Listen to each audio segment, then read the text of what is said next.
and we're going to talk about the same kit today and go over some of the best tips that we can for people to collect evidence while we're gone to training next week. This is an expired kit, but I wanted to demonstrate that the kits come sealed on the bottom. There is a seal along both edges, and so to open it you can just use a pin or your fingernail. And we pop the kit open, and inside the kit are instructions for how to perform the kit. If I can get it open, I will show you that. So first off, there is a lot of information in here, and what we recommend that you say to a patient, because we don't ever want our patients to feel like we're not practiced at what we do, is to tell them that you are going to follow the instructions because this is evidence and you want to do it in the best way possible so that the evidence will go through in court. And what we were educated on at our class was that if you portray confidence to the patient, they will feel confident that you know what you're doing, even if you maybe don't feel so confident. So this first sheet of paper is just some information about the kit. The instructions are here, and there's information about steps you can take, and as you see, they are lined out, step 1, step 2, step 3, and we just advise you to read through those as you're doing the evidence collection. If before that time, or if you would like to get information, there is some extra forms in the same room, and Damien or Cindy, either one, have a key, or the house supervisor has a key, and you are welcome to come in and look at the forms that are extra in the bottom drawer of the cart. So the evidence collection process is here, and one of the things that we want to remind you is that if the patient wants the evidence turned over to law enforcement, they do need to sign a consent for that. Patients can have a kit collected and not have it turned over to law enforcement. There are some different forms in the kit regarding those. So there's information on frequently asked questions that goes to the patient. There are brochures about abuse and victims of crime. Those can be given to the patient. There's some questions that patients may have, like frequently asked questions. That's actually what these 2 pages are. And it's good to give those to the patient at the end of the session so that they can see what happens next for them. There is a notice to healthcare providers, and it talks about the statutes here in the state of Kansas. Any person has the right to present to an emergency room for evidence collection. They do not have to report to law enforcement. Again, there is a form for consent. This is the non-reported. So if they want the kit done, but they don't want to report to law enforcement, you would have them sign this. And this goes, I forget, Cindy, does this go with the medical record or with the kit? It stays with the kit, and we make a copy for the record. It stays with the kit, and we make a copy for the record. The same with the reported. And did you have something you wanted to add, Cindy? On the non-reported, if they are under the age of 18, they do not have an option. It has to be reported to law enforcement. But at 18 years old, they can just determine that they don't want to report it, and they become anonymous. And we still collect the kit. If they are saying that they don't want it reported to law enforcement, if law enforcement is already here, they will have assigned a case number already. And they are still involved in the process of picking up the kit, because that is where the chain of custody comes in. It just goes into a different storage area than the kits that actually are sent to KBI, which are the ones that are reported. So these are some of the forms that are in the kit. You'll just need to look through. And there is more information about disclosure of PHI if they're non-reported. And then this is sexual assault history form. It's a good worksheet. All of these questions are in Meditech in the forensic nurse exam tab, but you can certainly use this as a worksheet. What I have done in the past is bring a computer in and document what the patient's telling me, and I've told them that I want to document what they're saying word for word, and any quotes are obviously put in quote marks. If it's just that the patient reports that something happened, then you would say patient reports. But those are pieces of information that are important for the medical records. So this one you can use as a worksheet. if you fill it out, and I do, it's kind of duplicate charting, but this actually goes with the kit. The yellow copy goes with the kit. Now, it is a duplicate, and as you can see, it can get a lot of marks on it. So what they had asked us to do at training was to make a copy of the front sheet and include a copy with the yellow sheet inside the kit. And also, I make a copy of the front sheet for the pink copy that goes to law enforcement so that they can see what we actually documented. So that is one form you can use. You can use a piece of notebook paper. If you need to keep track of something the patient said, you can write it down. Just be sure that anything that you have documented on paper then gets transcribed to the medical record. And you can do multiple notes, or you can do one long note with a time frame. Also, you'll see in the kit there are bags for underwear, there are bags for clothing. These aren't very big bags, so if they have a lot of bulky clothing that maybe has rips or holes from the assault, we do have some bigger bags in the bottom drawer here, and you can see that they are marked for evidence, and you can label those.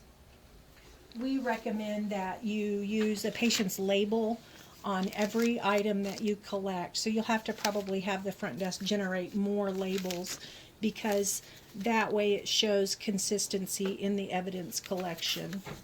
This is debris collection, and it tells right on the package what kind of debris they're thinking you might need: dried semen, hair, fiber, and the instructions are right on the package how to collect it. It's all very straightforward. There is a pubic hair combings kit, and some patients don't have pubic hair, in which case you can use what is called a J-lift, which are these little, they're kind of like tape. Is it hard to see? Yeah. And Cindy, I haven't manipulated one of these. Maybe I'll have you manipulate and I'll hold the camera. So once you have this, when you pick it up, you see a fold here. Mm-hmm. When you peel this back, this piece goes away. And of course, I'm going to have gloves on. You don't ever do You can anything do it on without my gloves. hand if you'd like to. You take it, and this clear part up here is where it's sticky. You stick it down. I'm getting all surfaces that I can, and then when you lift it, there's DNA on there. You can see And there's then some you just prints, close yeah. it. You don't want to touch that, and none of this is done with an ungloved hand, by the way. Everything should be collected with gloves on so that there isn't the chance that your DNA is in with any of the patient's or the perpetrator's DNA. And then you're just going to write, like I had a case where I did a suspect, and it was reported in the sexual assault that he kissed her neck. So I used the J-lift, and I did both sides of his cheek. He had kind of a scruffy beard. Both sides of his cheek and his chin, just around the lower part of his face, to try to pick up any debris. And also on pubic hair, according to my training, 90% of people shave these days. So I also use the J-lifts around, like the symphysis pubis, try to get anywhere that I thought he might have touched her. Then I use the J-lift to pull up any debris there. And then it's always labeled at the bottom with your initials and a date. And the time. Yeah. Time that you collect items is important, because some of these items you may collect out of sequence. Cindy's training that she went to, the instructor said that she was trained to go head to toe. My training, they talked about making the pelvic exam the last thing that you do, for the fact that right now none of the nurses here are trained to do pelvic exams, and so we have to wait on the physician to come in. And so that's how I have been practicing.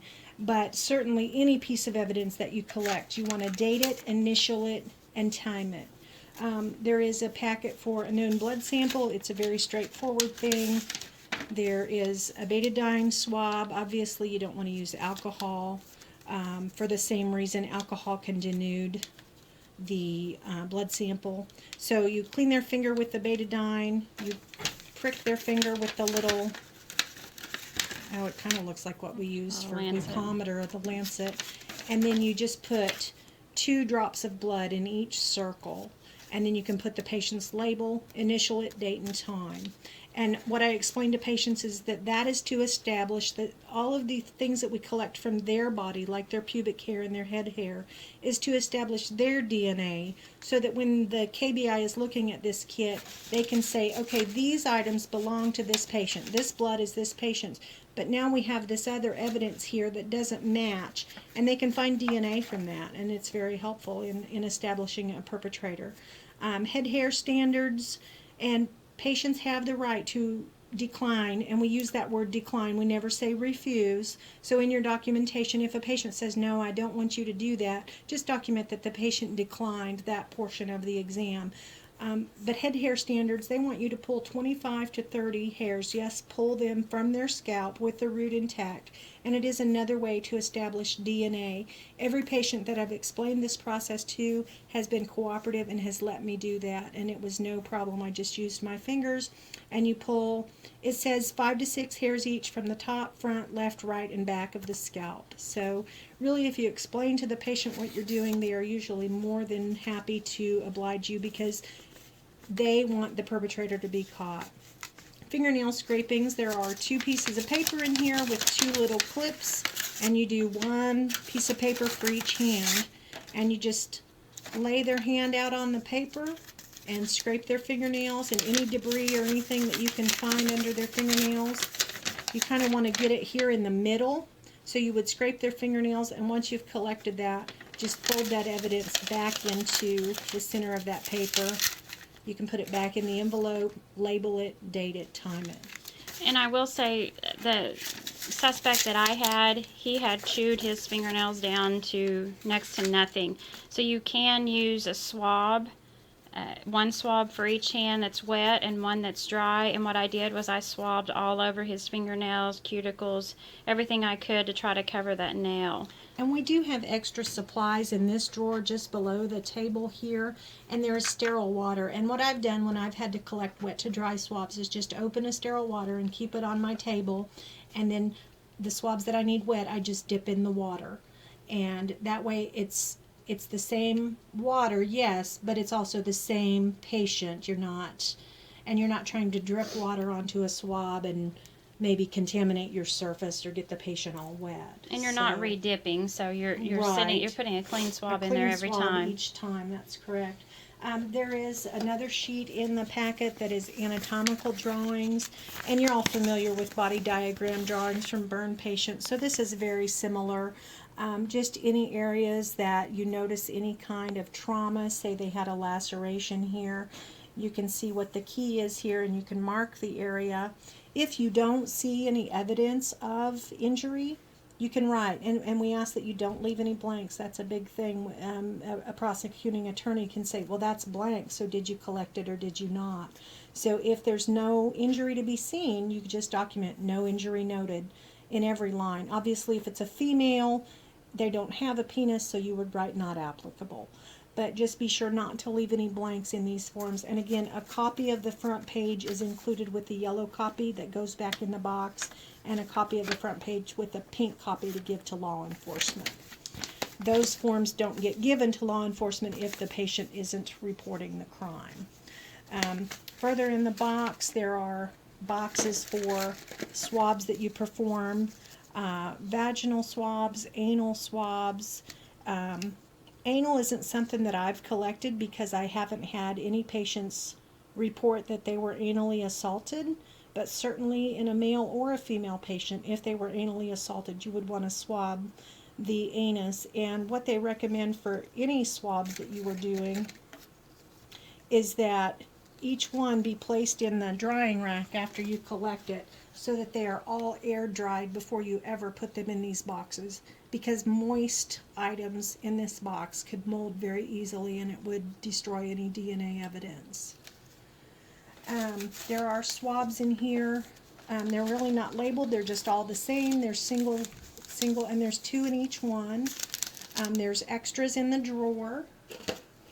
And so if you have a lot of areas of scratches, or she says that he ejaculated twice on her or something, you may need several different areas of the body swabbed, and so that's why you may need extra swabs.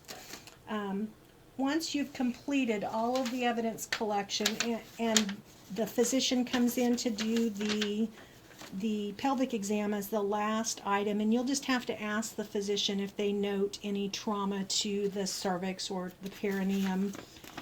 You can certainly be at the bedside and visualize that for yourself, and that's how my practice has been, to visualize the external, and then just ask the physician to tell me if they see any trauma to the cervix. With the pelvic exam, if the patient requests STI testing, sexually transmitted infection testing, there are swabs over in the cabinet. Again, just like what you would collect for a pelvic exam, there are swabs to collect for GC, chlamydia, cultures, all of those things. Everything is labeled. So these aren't necessarily performed. We're not routinely testing for sexually transmitted infections in our sexual assault cases, for the fact that what we tell our patients is that if they did test positive, it's not likely that it's from the incident. It's likely that it was already present, because typically people are here reporting the incident within 72 hours of it occurring.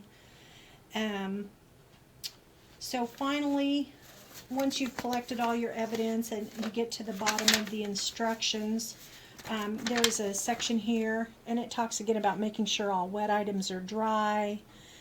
If you have to do drug facilitated, there are special containers and a special form for that, and we'll show you that in a moment. And then there's more information about if it's non-reported to law enforcement, how you go about that. When you're ready and everything's dried, and this may be, you've maybe already had the physician type up your dismissal instructions and sent your patient home, any evidence that's back here that's not locked up that's not sealed in the box, you want to be sure the door is locked. The patient can go ahead and leave, you can go to the bathroom, whatever. This room just needs to stay locked, and that's why we use this room, because it is locked and it only has, a few of us have a key. So once you're ready to seal your box, you've collected all your swabs and you've labeled all your boxes for collection, then you would put the box back together and all your evidence is in there, unless it's big bulky clothing, in which case you would seal the bags, and I'll show you that. Then each box comes with tape, and you seal the tape across the evidence seals there, and initial it and date it and time it across the seal that you have sealed this box. And then there's places on the front for the physician to sign and for you to sign. And then you would call law enforcement if they're not still here, and they'll come back and pick up the kit. And then what my practice has been is I get all of this done and then I document. Sometimes my documentation is a little bit at the beginning and then a lot at the end, because I've kept notes during and been writing stuff down.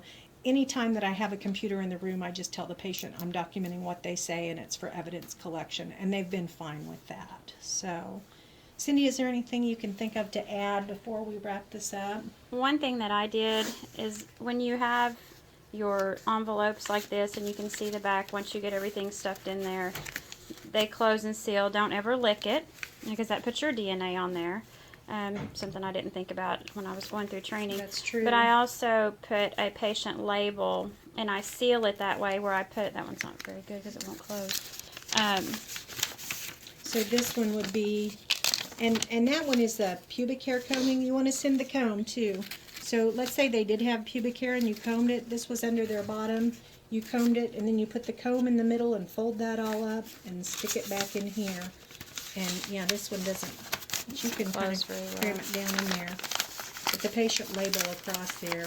So I would put the label across here at the fold, where they can tell that it hasn't been tampered with. Once I closed it, if anybody opened it, that label is going to be broken in half. And so that was a good way for me to make sure they knew that I had closed everything up and sealed it here. And what I've done is use the water that I had already opened and just dipped my gloved finger in it and rubbed it across there to make that moist and seal the envelopes. And that was after the patient was already gone. All of this evidence was just drying here in the room. So I can't think of anything else. There's probably going to be something that will come up if you have to collect evidence. I would just encourage you to use your best nursing judgment. We've all been taking care of patients for a long time, and the main thing is to show confidence in what you're doing with the patient and make them feel like you believe them. Whether you believe them or not is not up for discussion really in a case like this. The patient needs to feel like we believe them, because that goes a long way towards healing them at the end of the day when they have to go home and deal with what's happened to them. So. And they'll also have, they'll be calling advocates. Yeah, they'll have an advocate, and I have that phone number, and the rest of the SANE team has that phone number. I need to check with Damien and Cindy to make sure that those phone numbers are readily available for the rest of the ER staff, so that the victims have somebody here with them before we even get started with them, because that helps them to feel like there's somebody in their corner.